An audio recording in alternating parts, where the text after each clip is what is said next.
All right. I'm going to change gears and talk about Black Widow and the first Marvel movie in a minute. So we've had a chance to see what's been going on with the MCU, and I tell you, it's been a little rough waiting this long for a movie that should have happened back when Captain Marvel happened or sooner.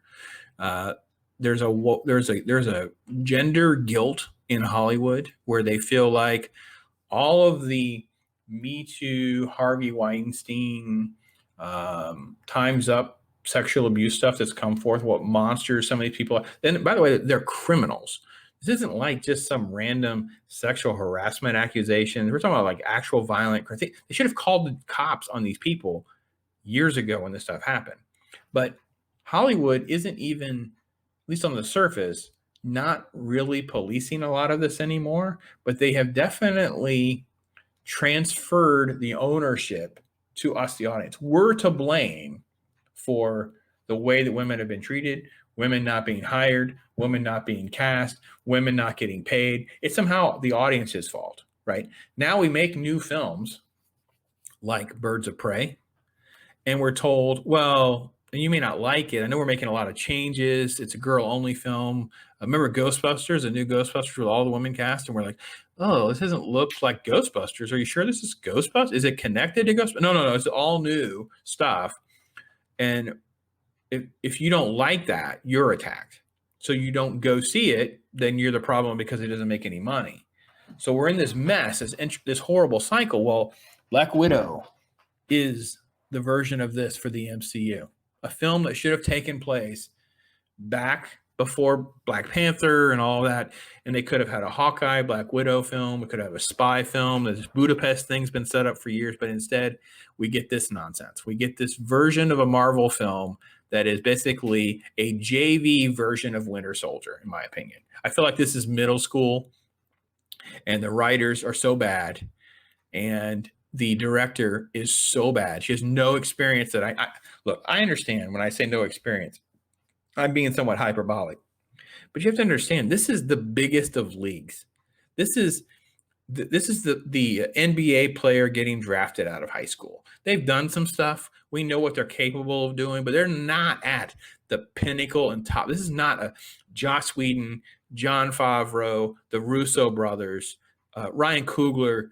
No, this is a disaster. Let me show you. Let me show you the picture of this set photo. I couldn't believe. Let me do this whole screen real quick. I couldn't believe this shot. This is our set photo. This is our Black Widow on set, right? So we have our ladies, because let's be honest, this is barely the Black Widow that we know from the earlier movies. This is hardly the Black Widow from the other movies. This movie is mostly about her, Florence Pugh's version, right? So Yelena, and then of course poor David Harbour. Oh, I don't know how he took this role. This is nuts. So we're 23 films into this. We finally get this one. And then we get this crazy lady.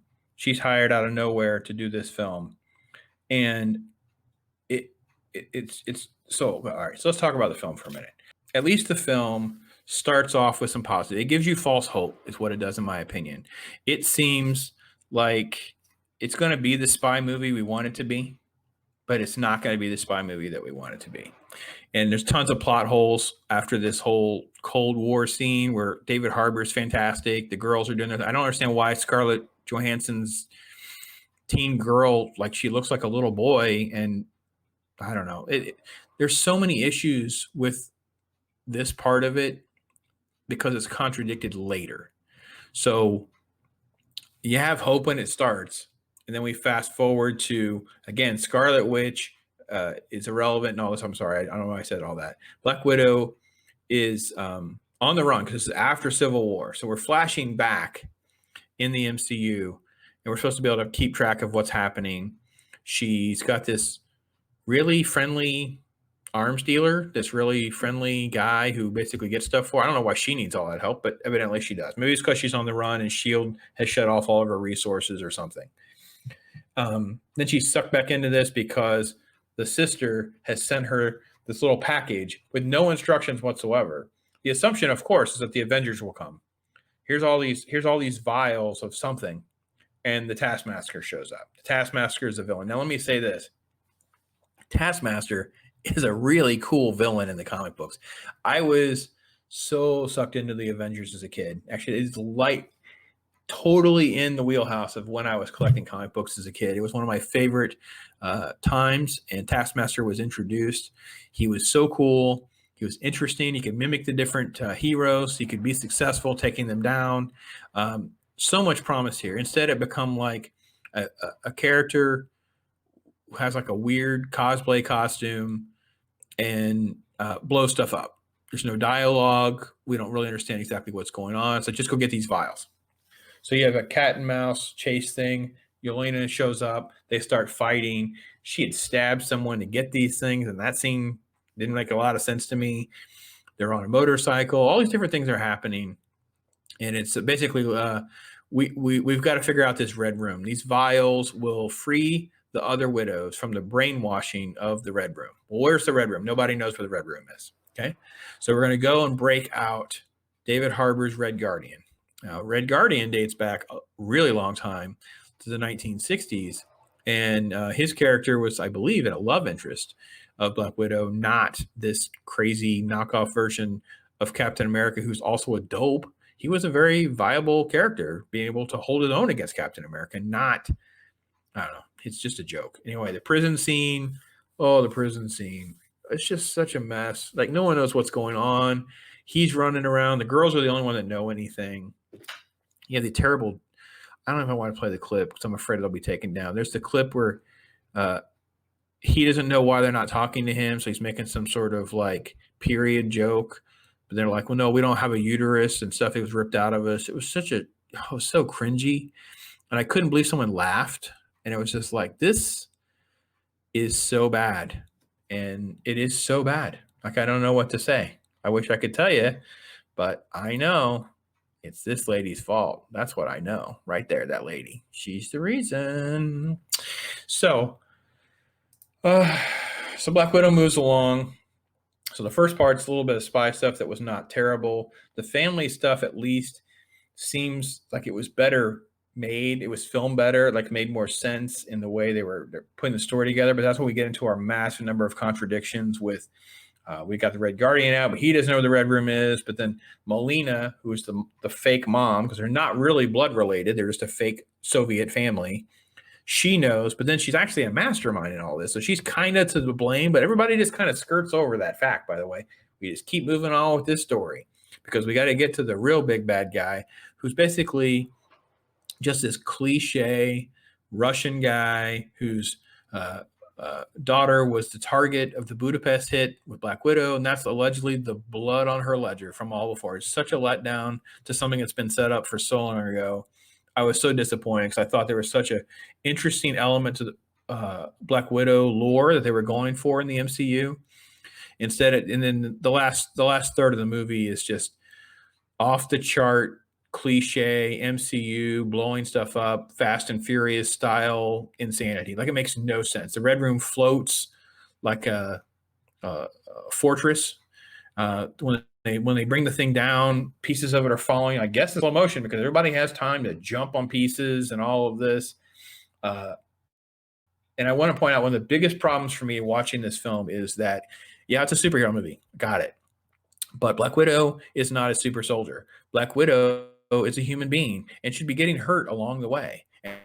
And that is never really happening. And I could not believe how badly that was done.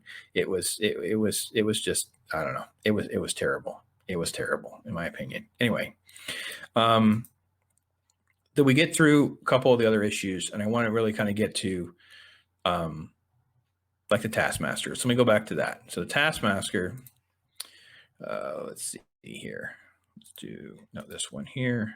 Show you the Taskmaster so you understand. Yeah. Nope. That's the one I want to share. Why won't I stay there? Okay, let's try that again. Okay, I see Chrome. Got it. There we go. Got it. Okay. All right, so Taskmaster. That's what, and they refer to him as a he. And I know I'm spoiling this movie for you if you haven't seen it, but this is nuts. They're going through all the stuff, and the actress is revealing that at the very end of the movie, she gets to reveal who she is. She gets to tell you her little story. She's talking in this article about her NDA, and she is just so excited about it. She's so excited. Her mom didn't know, and then she comes out, and this is what she looks like when she takes it off. Okay, just want you to see. This is what we're talking about, right? Okay, now take a look at that picture. Take a look at this picture, right? A little hard to tell, maybe. Let me see if there's another photo in the other one. Don't think so. But yeah, here's one. Let's try this one and show you. Stop this one. Let me share this one. And this one. Yeah. Yeah. Did that look like the other picture? You see the shoulders, the chest, the walk. It was obviously, and it's been revealed, they used a male stunt double.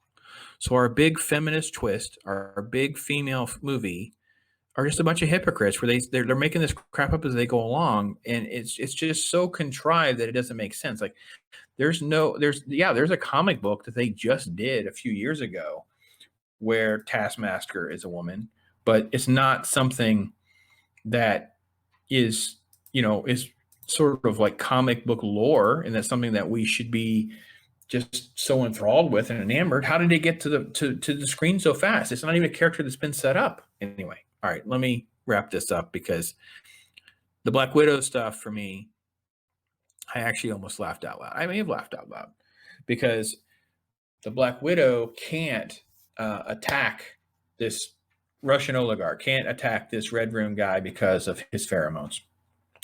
Yep, he's drugged too, and it won't work. Can't do it. So she has this little flashback sequence, and it's about severing the nerve. So she's trying to tell him to punch her in the face. And I'm not sure punching in the face severs a nerve, but that's what the premise was. It doesn't work. So she slams her face on the desk, and that works. She beats the guy up, and later she resets her nose. I kid you not. This is the Black Widow movie. This is what we got. Oh, aren't you happy the MCU is back? Aren't you happy that this is the phase of stuff that we've got now? I was pretty disgusted over some of the ridiculousness of all of this because they've tried to play this up as though it's a bigger deal in some ways. The director in particular, because she'll talk about the women getting their due, right? So this is that article that I had up a minute ago. Let me come in here and read you this nonsense. I did not. Let's see. Come on. Yeah, I know the story continues. Where is her quote? I want to read it directly from no,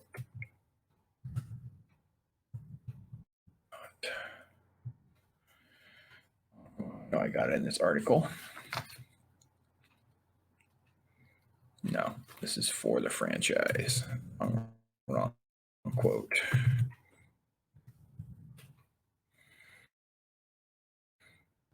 Yeah. Okay. For a franchise that long resisted hiring directors who were not white males, and it talks about Taika Waititi, and then it talks about bringing her in. And it's like, I think this is a chance for women to kind of kick the door down and hold on for other women to come through. Okay, let me stop for a second. This lady, this premise is a bold-faced lie. Bold-faced lie. Okay. Patty Jenkins, who directed Wonder Woman, was hired for Thor: The Dark World, which was a Phase 2 movie years ago, and she quit because the script was so bad. There have been women that have been brought in. There have been women that have been considered. There have been women that have been hired. They're not kicking the door in now. They're just trying to tell us all this. They make this woman-only movie because David Harbour's Red Guardian is a joke. He can't. After that first opening scene, he's completely a buffoon. He can't fight regular guards. He's never using his super soldier serum powers. He's just a moron. He goes around. It's like his big joke is about how fat he is. He can get in his suit, and does Captain America talk about me, and stupid things like that. He's not even a good superhero villain or anything at this point. It's so terrible. So we go through all of this, and what do we get? We get just a cheesy end where everyone just goes their own way. No one's going to see each other again because we know that Black Widow dies at the end of Endgame. So you fast forward to a tombstone shot, and the stupid character played by the Seinfeld Dreyfus, she walks up, wants to offer her a job. So we're presuming that Yelena has been an assassin. So much for redemption, so much for changing her life or going on a different path. She was freed from the Black Widow's control of the Red Room, and allegedly was going to go out in the world and free the widows. And she's basically just another assassin who needs to work for the worst people that are out there. So I don't know. Again, you have people who are giving this movie all of this praise, all of this love, and I'm just not. I know I'm not seeing it, and maybe I'm wrong. I don't know. So tell me I'm crazy. Tell me what you think. I couldn't believe that they're expecting us to take all of this as though it's legit. Let me see. This is a reviewer, Eric Francisco.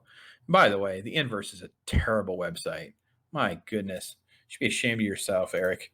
You wrote, Black Widow delivers some of the strongest Marvel movie fight choreography yet. This is the first time in a long time a superhero looks like they're actually getting hurt. Are you kidding me?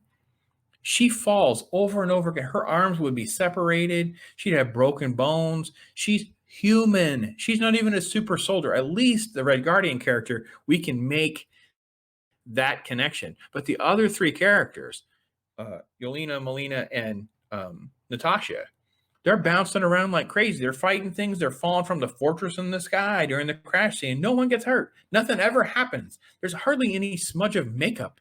It's so insane. Like, Cap falls in a scene when he's going to fight himself, and he gets up slow during the fall, and then they fight and nearly, beat the breath out of one another. So we're trying to pretend that the characters are not getting hurt. They're always getting hurt. The whole point is it adds some believability and reality. There's not an ounce of anything redemptive about this movie. It makes Natasha so much worse. Scarlett Johansson should sue. They made her character worse, not better, by giving her own movie. It's obviously about the Yelena character being the next widow, or whatever version that will be, because she's sent out to do this horrible deed now. I don't know. It's all about connecting dots in their MCU.